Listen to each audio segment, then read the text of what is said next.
Hey everyone, Melissa from Melissa versus Fibromyalgia here, and I'd love to give you a bit of an update. I don't think I have done a general update for a while. Obviously, the operation and the endometriosis took over everything, and so it's been all about that and recovering from surgery. I am 8 weeks post-op from endometriosis, excision, and hysterectomy, and I feel like I've recovered so well. Like, I feel like the first couple of weeks stink, and then you're like slowly getting better. And then it transitioned into a bit of a waiting for the other shoe to drop. But now I'm excited and thankful that I am recovering well. I am frustrated with the fatigue that is hanging about, and I have been really impatient to experience the benefits. Like, obviously no period and none of that severe pain, none of the pre-period pain and the period pain and the post-period pain and then the ovulation pain. Like, obviously that being gone is incredible, and exactly what I hoped it would be. But I was also impatient to experience the benefits of what that would mean for my body, for my nervous system, for the fatigue, for the overall pain, for my sleep. And I am trying to remind myself to be patient, but I think it was really easy in the end there to imbue too much hope into it, because I've obviously had problems with my periods for almost as long as I've had problems with my health. And so I guess it's hard not to get your hopes up, right? It's hard to not be really excited and think maybe you are that person who you figure out it's endometriosis and you get rid of all this stuff and then you're just like a normal person finally at last. I definitely kind of had hoped that, and I don't think we're at the end yet. I don't think we know yet. I do feel a little bit like, so the last 18 months are a bit crazy, so I can hardly give any sense of what my health was like. But I feel like outside of the endometriosis, which wasn't much of the month really, but outside of it, I felt my symptoms were kind of mild to moderate, mostly mild, but with a lot of work, like a lot of stretching and massaging and not doing this and not doing that, and using my heat pack every 2 hours and doing my yoga and doing my guided meditation and taking my medicines and my supplements and blah blah blah, right? It just felt like a lot of work, but it was a good trade-off, because anything is better than living in moderate to severe symptom levels, right? But now I'm finding I'm doing a little less work to maintain that. So I would say that my pain levels are at mild. They're mostly mild, and I think my new pain management plan that I kind of put together is really helping. So as you can tell, I've got a very wide variety of things that I do to maintain my health and well-being, and I've come really far over the last 10 years. I've documented it on this channel. You can see it all if you go back into the archives. But I am not very good at just taking the medicine. And so one thing I've been doing is trying to make sure that I take the medicine, because the nervous system becomes like a runaway train. I let the pain get to a certain level and then I try and treat it. And of course, like a single dose of paracetamol or ibuprofen or whatever is not going to do anything. And I don't have much more than that. I do have a muscle relaxant for the pain that's applicable to, but I don't take opioids or anything else like that. So I've made a plan, and if this then that plan, and I've got a video coming up to share in more detail about that. But essentially, if my pain gets to a certain level, then I take paracetamol. If it gets to the next level, then I take ibuprofen. If it gets to the next level, I take muscle relaxants. And I'm trying to make it a rule I do not ignore. And I think that it's helping. It's hard because I know that these medicines aren't great for you. Like ibuprofen is hard on your gut. Paracetamol, I know, can cause some nutrient insufficiencies. It can deplete you of some nutrients, but you've got to manage the pain, to manage fatigue, to manage sleep, to manage the nervous system, and vice versa. It's the virtuous circle that I talk about all the time. So I think that's been really helping, but I am living in a bubble, and so it's really hard to see outside of what it might be like later. But with 4 children, you are never really that removed. So I already I feel am living a full life. Obviously there's a lot of confines, there's a lot of things that I can't do. You know, I'm not going out and doing multiple things on the weekend. I have to have my rest. I go to bed at a certain time. The fatigue is still quite high for me, and I'm sleeping quite well most of the time, but I'm still desperate for my rest at rest time. And I can just feel it. I can feel the fatigue in there, and it's tiring. So I'm doing more rest breaks. So my rest to activity ratio has changed. But actually I'm back to my step count. I'm taking my walks every few days, and my heart rate is managing it really well. So for a while there, my heart rate was going too high too easily. But I've got that under control. Yesterday I went for a walk and I was so happy with how my heart rate went. So that's wonderful. And so I guess it just shows that even just fatigue alone is a really complex factor. But I'm looking to be mild, but without having to spend all day, every day working on it. So I'm trying to slowly phase back in. So next month I will phase back into work. I'll do 2 mornings, and then the next month I'll put my 3rd morning back in. And obviously 3 mornings doesn't sound like much until you think about the fact that I manage 4 small children. I do every single morning completely alone with them.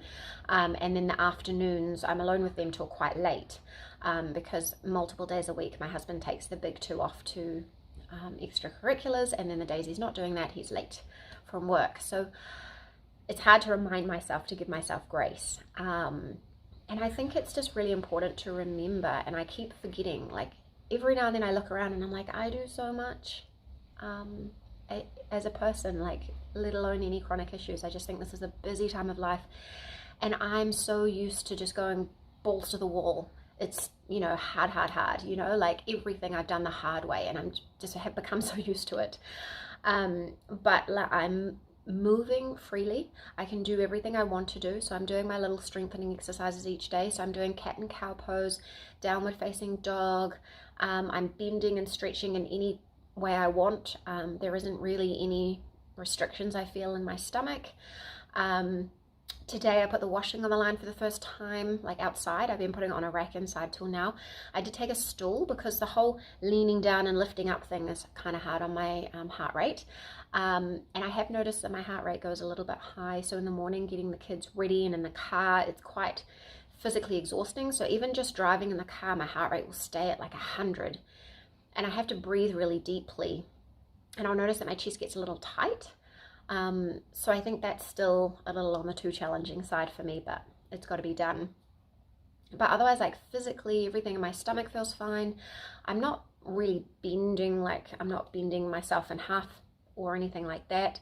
I'm not lifting super heavy things. I will lift my 2-year-old, but I'm generally, first I'm being very mindful when I do it, but I'm generally taking him to sit down and then give him a hug, sitting down. But otherwise, I've mostly resumed everything at this point, which I feel really thankful for, because before I went into surgery, I was really nervous about how I would recover, because it was so bad before that I just couldn't even conceive that I would be okay within 8, 12, whatever weeks. I was freezing cold for the first 7 weeks after surgery, like super cold, more cold than usual. I was wearing multiple layers. I've been living in these lovely thick jerseys that I got. But the last few days, I've started to get little periods of feeling too hot. Today is a wonderful day. It is like spring outside. It is just phenomenal. And so I put my washing out and I sat outside to read for some time after I did my jobs. That was my little rest break, and it was wonderful. But just now as I'm filming this, I'm starting to feel a bit warm, so I pulled up my sleeves. So I don't know whether that's my heat intolerance going a little bit wonky because we've been so cold and now today is quite warm, or if maybe I'm starting to get like hot flushes. They say that 40% of ovaries fail by 6 months post hysterectomy if you've kept them. I'm hoping that they're okay and that they're doing their job and I've kept them. But yeah, I don't know. I've noticed I'm holding a little weight around the middle. So before I would be either flat tummy or really bloated, painful tummy. And now I'm noticing that I'm keeping a bit of weight, which is really sad because after nursing 4 children, I didn't start with a huge bust size, but after nursing 4 children, they've really gone away to almost nothing. And so the like chest to belly ratio is a bit disappointing at the moment. But I'm eating nutritious food, lots of protein. I'm taking my walks as I can, and I'm doing my gentle stretching and strengthening exercises. So I'm not like trying to focus on that, but it is just something I've noticed. And I know that midlife and to do with menopause and all of that stuff, it does start to become like belly fat is a thing, and it is an indicator of health. So I just want to be on top of it. So it's just something I've noticed. But yeah, so really like this whole winter, everything has been taken over, and I feel weirdly in the middle of hopeful but struggling. Like there's so much to process.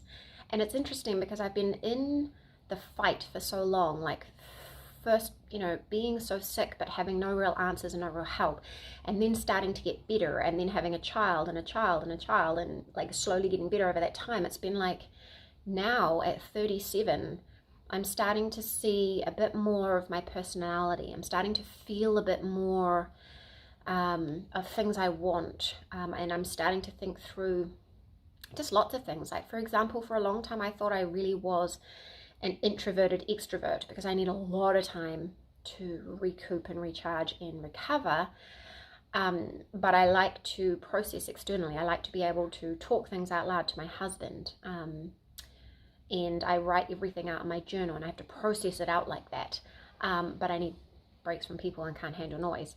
How much of it, that and my personality is just in response to living with what I've lived with? So I'm having this kind of really cool thing where I'm like trying to figure out the new me, what it means going forward, how on earth I live my life now, trying to focus less on my health while keeping the healthy habits going. Like I've been even playing with like trying to say, I don't want to say in my life, I have this. I just want to say I'm Melissa and this is my boundary, okay? So I nap every day. I go to bed at this time. I'm careful with my sleep. There are lots of people who are particular.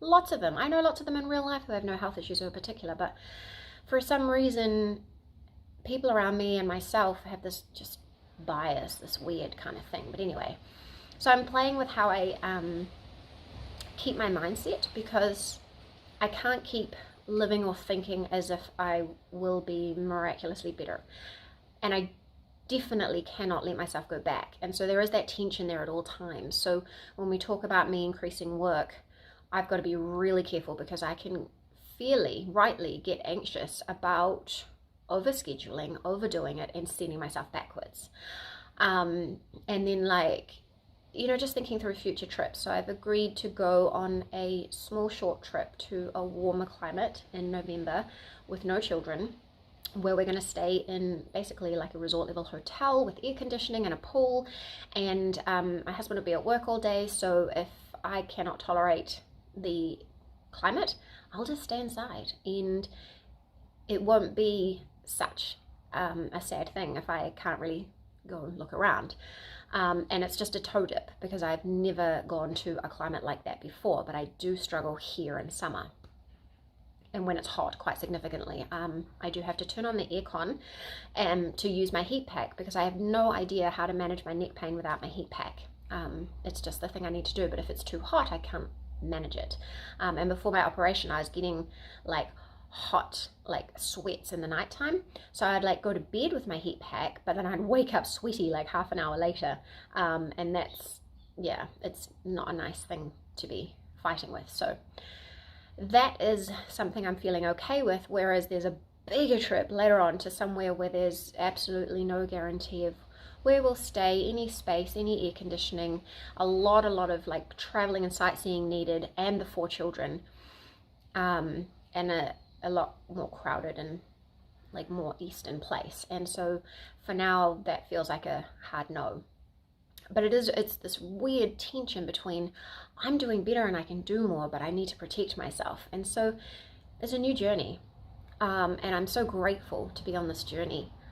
but also the things I'm learning and how I'm learning to stick up for myself, and I'm learning to try not to people please anymore so much.